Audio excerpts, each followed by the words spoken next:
Non, je crois que ma voix est partie dans la même dimension où est sorti le film Inhumain il y a 5 jours, le 2 novembre. Le film qui était censé être l'avant-dernier de la phase 3 du Marvel Cinematic Universe. RIP.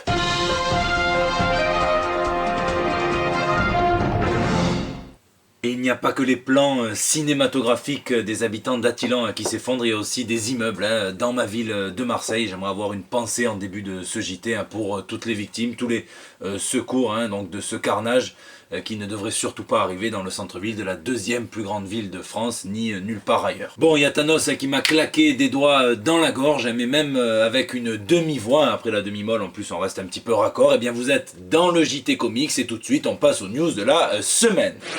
King of Trouble. Il est l'un des scénaristes les plus en vogue du moment, vous le connaissez sûrement si vous lisez le Batman Rebirth qui sort actuellement chez Urban Comics. Moi, il est celui qui a écrit l'un des meilleurs arcs sur Batman que j'ai lu depuis un long moment, et en tout cas depuis cette année 2018 pour sûr, dans Batman numéro 51, numéro 53 en VO, où Batman est convoqué en tant que jury populaire. Il s'appelle Tom King et il fait parler de lui cette semaine comme un petit grain de sable qui vient te picoter à l'intérieur du maillot de bain en été, ou alors comme une extinction de voix le jour où tu dois tourner ton JT Comics. Et oui, dans le preview de son second chapitre de son histoire sur Superman, dans Superman Giant, donc le magazine distribué par Walmart qui s'intitule Up in the Sky et qui est dessiné par Andy Kubert, eh bien on peut le voir s'autoriser quelque chose que beaucoup se seraient refusés. Mais pas Tom King, puisqu'on peut voir dès les premières cases un enfant se jetant du haut d'un toit déguisé en Superman, donc pour imiter son super-héros favori, et se jetant donc vers soit une mort, soit un handicap certain, soit,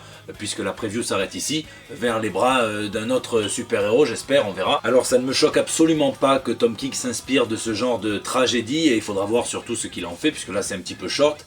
Mais ça existe en tout cas, ce genre de fait divers tragique. Kevin 6 ans, Valentino 5 ans, mort en voulant imiter un Spider-Man. Andrew 4 ans, Julien 9 ans et un jeune indien de 11 ans sont quant à eux morts en voulant imiter Superman, en voulant s'envoler. Moralité, toujours faire preuve de beaucoup d'attention et surtout de beaucoup de pédagogie avec les enfants qui peuvent être un petit peu trop crédules face à ceux qui voient à la télé ou ceux qui lisent dans les BD. Mais ce n'est pas tout, puisque vous le savez peut-être, avant d'être un scénariste de comics, Tom King était un agent de la CIA, un expert dans le contre-terrorisme, et d'ailleurs tous ces comics doivent être lus et validés avant publication par la CIA afin qu'ils n'y dévoilent absolument rien de top secret. Moi je me suis toujours dit que c'était le moyen qu'avait trouvé un agent geek pour lire ses Batman en avant-première, et big up à lui. Sauf qu'apparemment il ne fait pas vérifier ses tweets, puisqu'il a lâché une petite bombe alors qu'il a pris le temps de lubrifier en 2 tweets, préférant que mon travail parle pour moi. Mon fil Twitter se résume à c'est dur d'écrire, je ne suis pas bon pour ça, s'il vous plaît achetez mon comics, j'ai un chien. Aujourd'hui je vais être un peu plus politique, si ce n'est pas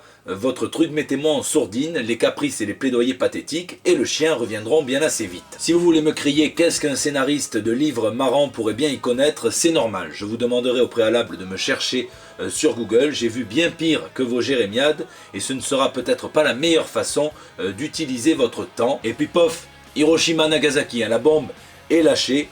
Je ne suis pas un expert de grand chose, à part des battes grognements peut-être, mais bizarrement à la CIA, j'avais l'habitude d'envoyer des agents dans des réseaux terroristes afin de troubler leur progrès et leur pouvoir. Selon moi, Trump agit comme quelqu'un qui serait envoyé pour troubler notre progrès et notre pouvoir. Boom. Dans le JT Comics 166, Tom King se suicide avec 18 balles dans le dos.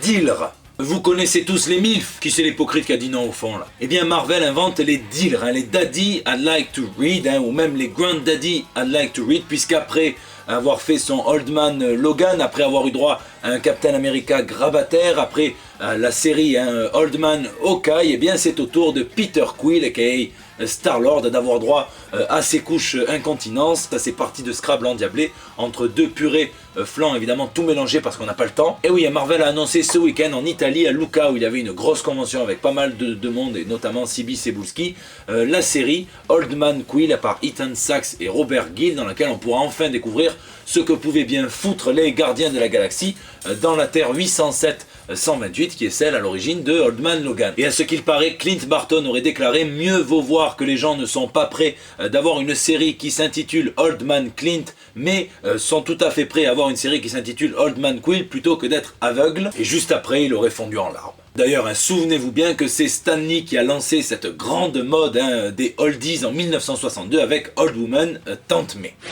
Bon, ça ne va pas égayer l'ambiance, hein, et ça risque même un petit peu de ternir la réputation des fans de comics, hein, mais on va veiller à ce que ça ne soit pas le cas. Mais il y a 2 semaines, eh bien, un individu nommé Gregory Bush aurait tiré dans le dos de Maurice Tallard, 69 ans, et de Vicky Lee Jones, 67 ans. Et le motif, ils étaient noirs, hein, lui était blanc, il serait malade mental. Ah bon? Mais en fouillant sur ses réseaux sociaux, on trouve quelque chose d'assez paradoxal, hein, puisque l'homme serait en réalité très fan de comics, hein, et particulièrement du personnage d'Iron Fist, mais aussi très porté sur la race, hein. Alors pas celle que tu te mets le vendredi ou le samedi soir, hein, mais l'autre. Il s'était d'ailleurs opposé pour qu'on caste un acteur asiatique, hein, pour camper le rôle d'Iron Fist dans la série, en disant que selon lui, hein, c'était bien plus insultant de demander un Iron Fist asiatique et donc racialement stéréotypé pour corriger le manque d'asiates dans les comics, plutôt que de laisser Danny Rand en place. Et après on trouve évidemment, hein, ces petites phrases qu'on commence à tous connaître par cœur. À l'époque où Jaden Smith était pressenti pour incarner le personnage de Static Shock à l'écran, il avait déclaré: ils ont casté une torche humaine noire, pourquoi pas un Static Shock blanc? Vous savez très bien pourquoi. Tu te calmes, Grégory. Ou encore à l'époque, hein, où certains membres de la communauté LGBTQ+, un petit peu fans de comics et beaucoup fans de yaoi, avaient tenté le hashtag donner un mec à Cap, et donc donner un copain masculin à Captain America. Lui, il avait répondu avec le hashtag arrêtez de mettre le bordel dans nos comics, étant peut-être l'un des rares, hein, à prendre ça au sérieux. Imaginez que Marvel allait laisser l'un de ses titres principaux se transformer en une espèce de site web à la règle 34, hein, je vous laisse chercher. Donc cet homme avait des vrais combats, hein. Il y a lui et à Jean Jaurès, quoi. Tiens, d'ailleurs, il a un petit peu pris Alain Soral. Bref, on blague, hein, mais c'est pas très drôle, puisqu'il y a 2 semaines, cet homme a tenté de rentrer en vain, heureusement, hein, dans la plus grande église baptiste fréquentée par la communauté noire de la ville de Jeffersontown. Il n'a pas réussi, du coup il s'est rabattu sur le supermarché local, et entre ces 2 meurtres, il aurait dit à un passant blanc effrayé que les blancs ne tiraient pas sur les blancs. Bel exemple de solidarité, hein, qui me fait quand même m'interroger à comment est-ce qu'on peut aimer autant les super-héros et se transformer à tel point en vilain. Ça, et aussi qu'est-ce que cet homme pensait du duo Iron Fist et Luke Cage, hein, les héros alloués. Soul Eater, Wolverine. Alors que la popularité du personnage de Wolverine est en train de revenir à son top niveau, hein, même chez Marvel, et bien ces derniers ont annoncé une saison 2, hein, au podcast scripté et joué par des acteurs, un Wolverine qui s'intitulera donc Wolverine The Lost Trail, et donc la piste perdue. Ça fera suite directement à la saison précédente, et on pourrait y retrouver Logan qui revient dans un petit village du Bayou pour y trouver, ou plutôt ne pas y trouver, son ex qui a disparu. Comme ma voix. La première saison est disponible gratuitement sur internet, et je conseille à tous ceux qui sont bilingues, qui parlent un petit peu anglais ou qui veulent progresser, d'aller tenter. C'est très original, c'est bien joué et ça coûte rien. Tiens, puisqu'on parle de Wolverine, parlons de quelque chose qui n'est pas original en revanche, c'est un comics Wolverine de Charles Soule, puisqu'il semble être le seul scénariste chez Marvel à avoir des idées pour le mutant griffu en ce moment. Et il s'est fait piéger, le Charles Soule, peut-être un petit peu consciemment, puisqu'il a proposé un caméo dans l'une des séries comics qu'il écrit. Alors ça peut aller de Star Wars à Wolverine en passant par les autres, à tous ceux qui iraient voter, hein, pour les élections des midterms, donc de mi-mandat, qui sont en train de se dérouler actuellement aux États-Unis et qui sont un événement très important, hein, dans le paysage politique américain. Sauf que comme Old Man Quill a pris une soirée Faritas un petit peu trop épicée, eh bien ça lui a pété à la gueule, hein, et des centaines de personnes lui ont tweeté que c'était fait. Certaines avaient des photos dans l'isoloir pour preuve à l'appui, et lui ont demandé un rôle dans tel ou tel comics. Il a dit que ça lui prendrait des années d'inclure tout le monde dans ses comics, et je ne pense pas que la promesse sera tenue d'ailleurs, hein, sauf s'il s'arrange et qu'il fait tout le monde à la fois en une seule fois dans une espèce de grande double page où tout le monde mourrait sous des tonnes d'adamantium en fusion, hein, pour le retour de la mort de Wolverine, volume 3.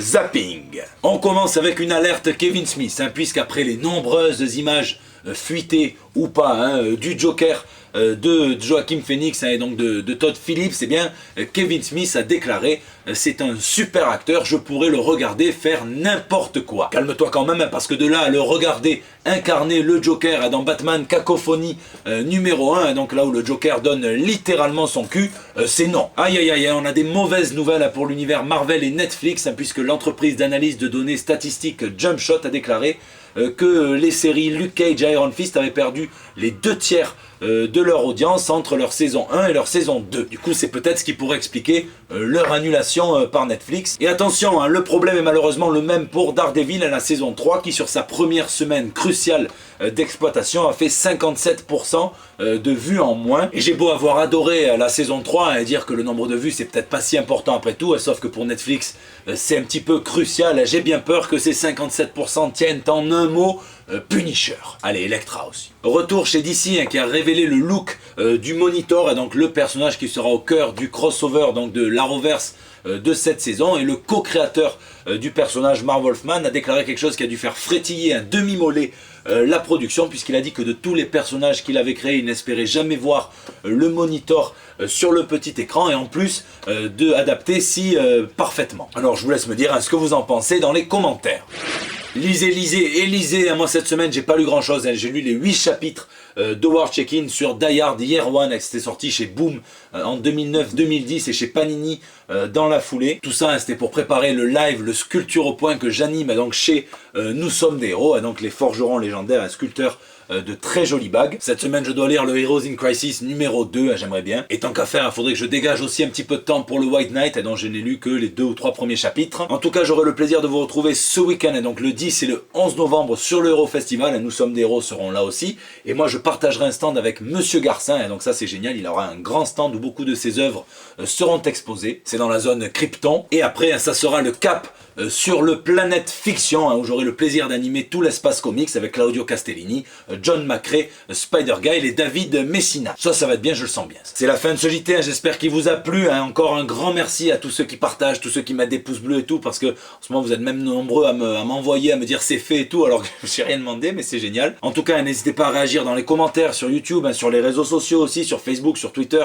sur Instagram, à me laisser vos petits messages pour le bandeau, comme tous les mardis. Pour les Marseillais, rendez-vous ce week-end à domicile, j'aurai des petits prints de Bruno Bessadi. Sinon, rendez-vous dès la semaine prochaine, peut-être pour ma nouvelle émission à la Comi Academy, et très sûrement pour des nouvelles toutes fraîches.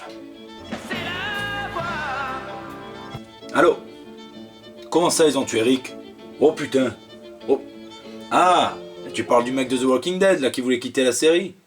Ah mais non, mais tu es con, moi j'ai cru que tu parlais de Rick Sanchez, l'immortel, quoi. Oh, tu m'emmerdes, tu me fais crier en plus. Rick, il y en a qu'un.